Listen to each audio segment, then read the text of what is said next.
আমি শ্যামলী মুখার্জি। আমার নিজের লেখা একটি ছোট গল্প আপনাদের শোনাতে চাই। গল্পটির নাম ভিখারি। এক ভিখারি মা তার ছোট্ট মেয়েকে নিয়ে একটি ছোট কুঁড়ে ঘরে থাকতেন। ভিক্ষা করে সেই মা আর মেয়ের পেট চলত।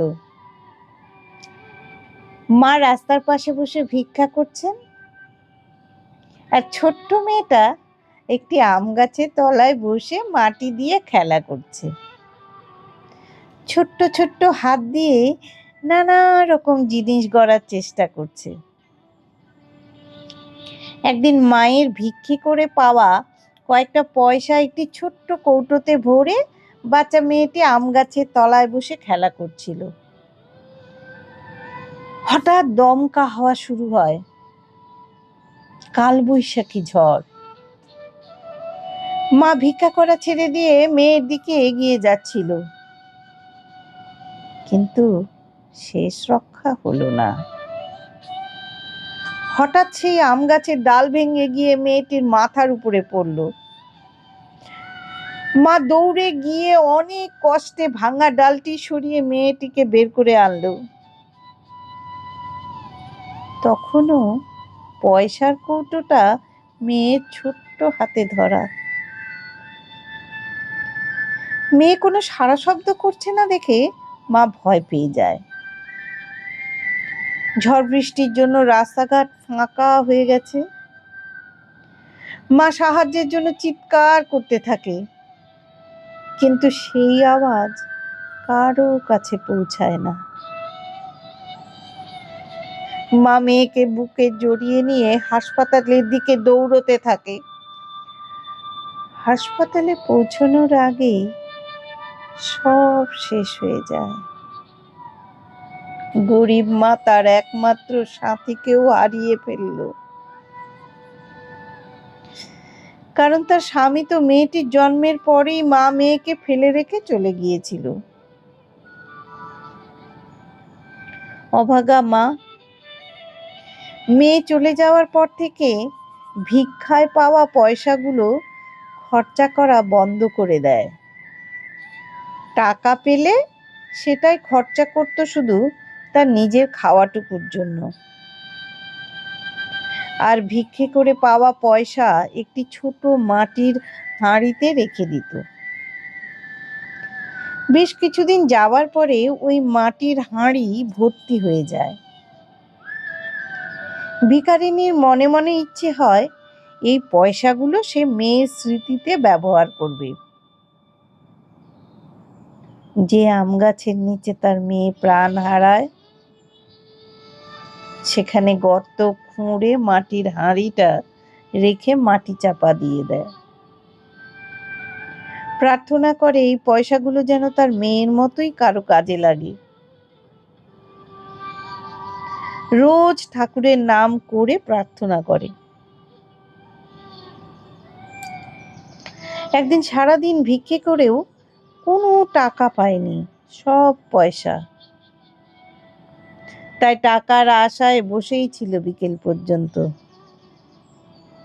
হঠাৎ দেখে ওই আম গাছটার নিচে একটা ফুটফুটে বাচ্চা মেয়ে বসে আছে। সেটা দেখে ভিখারি আম গাছের দিকে এগিয়ে যায়। কাছে গিয়ে দেখে মেয়েটি বসে বসে কাঁদছে। জিজ্ঞেস করাতে বাচ্চাটি বলে মায়ের কাছে খাবার চেয়েছিল, তাই মা তাকে মেরেছে। কারণ তার মায়ের কাছেও মেয়েকে দেওয়ার মতো কোনো খাবার ছিল না। তার মাও কয়েকদিন ধরে খেতে পায়নি। ভিখারিনীর তার মেয়ের কথা মনে পড়ে। সে তাড়াতাড়ি মাটি খুঁড়ে পয়সার ছোট্ট হাঁড়িটা বের করে মেয়েটির হাতে দিতে চায়, কিন্তু মেয়েটি বলে, তুমি আমার সাথে আমার বাড়িতে চলো, আমার মায়ের হাতে তুমি এই পয়সার হাঁড়িটা দিও। আমি পয়সার হাঁড়ি নিয়ে গেলে মা ভাববে আমি চুরি করেছি, মা আমাকে মারবে। ফুটফুটে মেয়েটি ভিখারিনীকে হাত ধরে টানতে টানতে নিয়ে যায় একটি কাছের জঙ্গলে।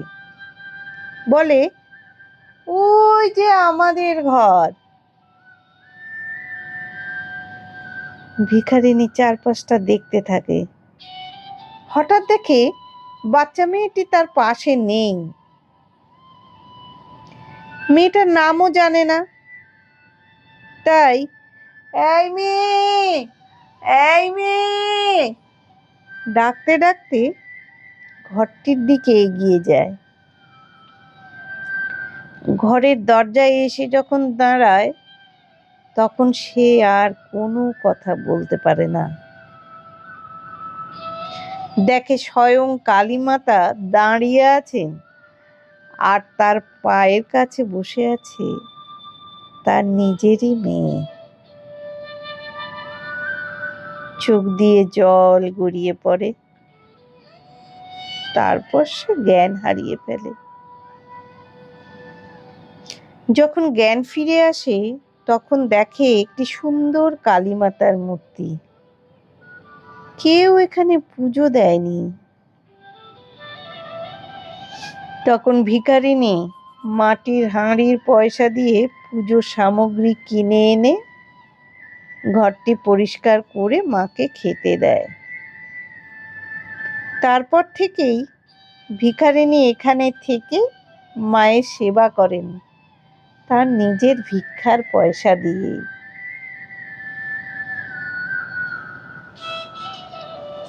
ধন্যবাদ।